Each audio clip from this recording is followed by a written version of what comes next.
The Matrix is everywhere. It's all around us, even now, in this very room.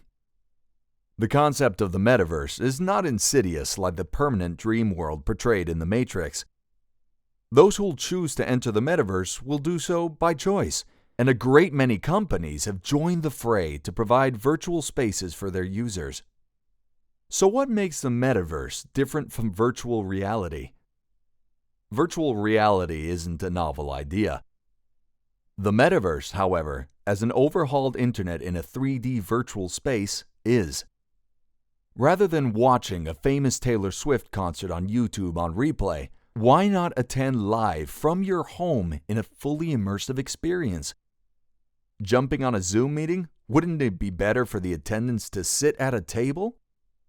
More ambitiously, instead of playing Fortnite on your TV screen, why not do so with what Microsoft CEO Satya Nadella calls an embodied presence? The ambition to win the Metaverse race is enormous, and nearly every sector could benefit.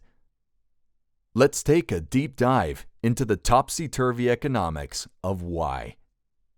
To begin, let's run through a high-level overview of what's been happening in the Metaverse space. In 2021, about $13 billion was invested by venture capital firms in Metaverse startups. But this is a fraction of the ongoing research and development by established firms.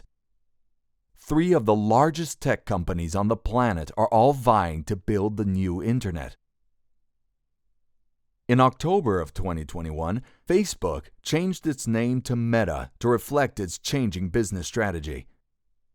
It would invest tens of billions in leading the charge towards a 3D-style internet in its Reality Labs division.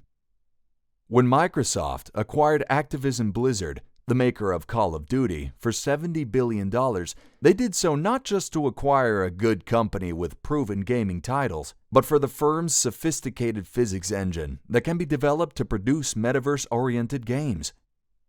Apple CEO Tim Cook has teased about a release of an Apple virtual reality headset. According to The Verge, a technology media group, Mark Zuckerberg has explicitly named Apple as a sort of philosophical competitor for how the new internet will look. Will users be able to hop through a fully integrated digital world with their virtual goods in tow, or will they be forced to use a single universe? We're going to leave the important but nitty-gritty of the IT required for the Metaverse for now and focus on the economic case. Suffice it to say, there's a race to overhaul the internet, and the big companies with deep pockets are the leading players in building the technology to make it happen. Let's begin with the concept of fixed and marginal costs in the non-virtual economy, or the real-world economy.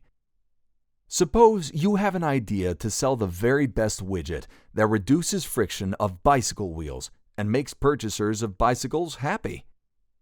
You've discovered a new material, a better manufacturing process, or something that leads you to believe that you can conquer the bicycle wheel widget market.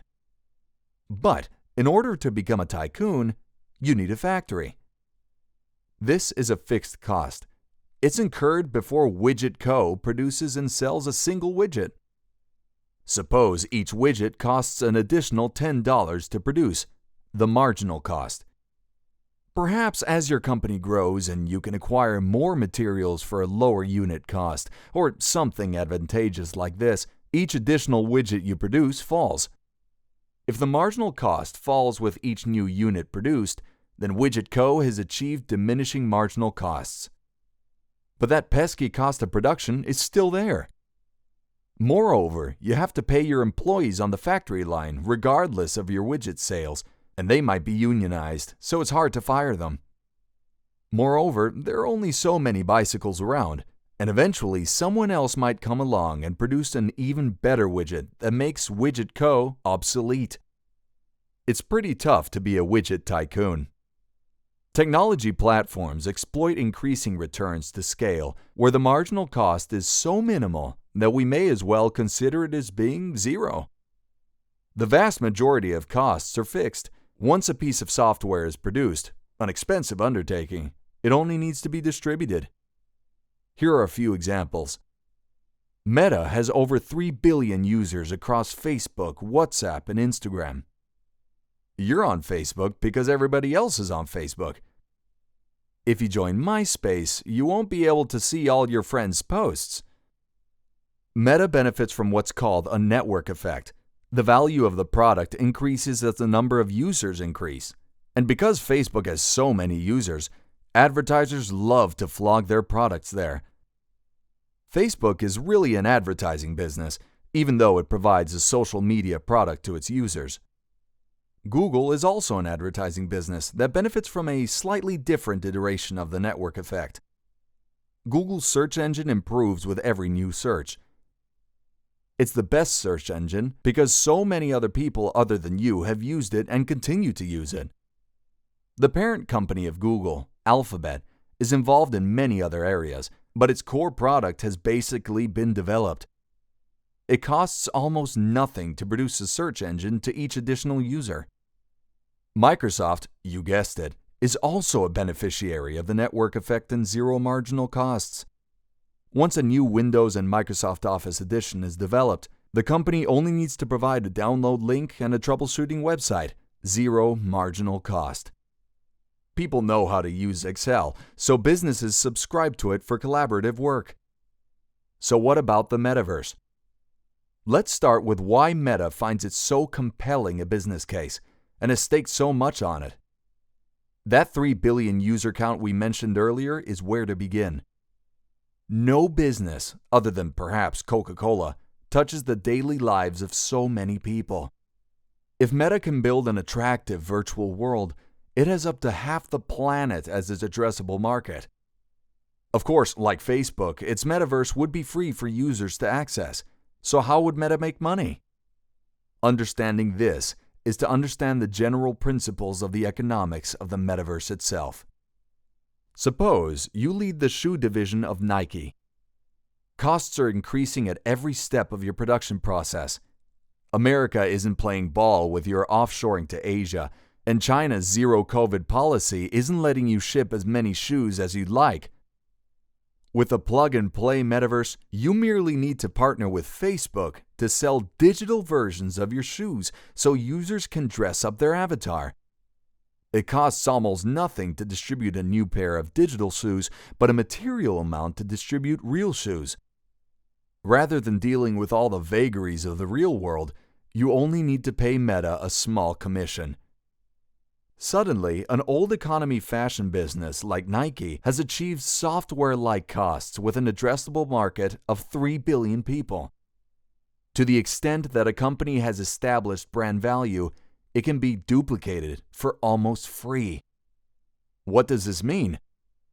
Companies can use brand recognition that they've been curating for decades to sell digital products.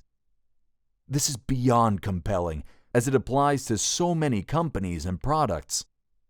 You can imagine that Visa and MasterCard probably love the idea too. They stand to take a cut on all these transactions. But let's turn to a more futuristic flavor of payments. You've probably heard murmurs around the case for non-fungible tokens, or NFTs.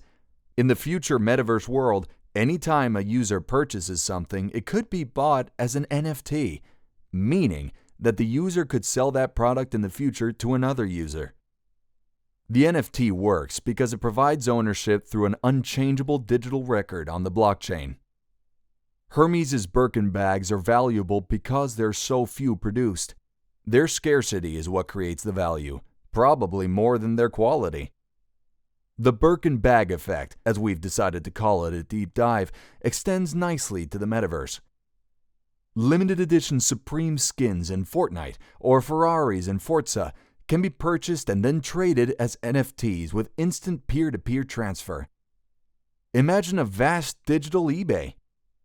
The parent company can drop the product for nothing. Their brand equity is built in the real world, and a nice bonus is earned in the metaverse. Gaming companies have already shown consumers will pay for digital items, so this is hardly speculative hypothesizing. A concert venue can fit 100,000 people. That's the maximum revenue potential. What if an unlimited number of viewers can join with a virtual reality headset? Again, there's software-like scalability where there wasn't before. Beyond achieving software-like scale, there are other use cases that are simply based on an improved user experience. Gaming already has the scale properties of the metaverse. An embodied experience merely makes the game more enjoyable. Likewise with education technology. Sure, it's useful to take a course online and watch the lectures. Imagine if you were convinced that you were in a university lecture theater. The name of the economics game of the metaverse is scale. The economics of producing a viable virtual world are so attractive on paper because the gatekeeper, the company that provides the digital infrastructure, will likely have a user base that allows it to create a vast marketplace from the get-go. There are many unknowns, of course. For example, Meta's press releases have shown clunky avatars without legs. The entire premise of the metaverse, we think at Deep Dive, relies on a virtual reality that is visually compelling enough to spend significant time in. Nobody knows for sure when or even if the metaverse will come to fruition, but we hope that we've explained why there's corporate hype behind it.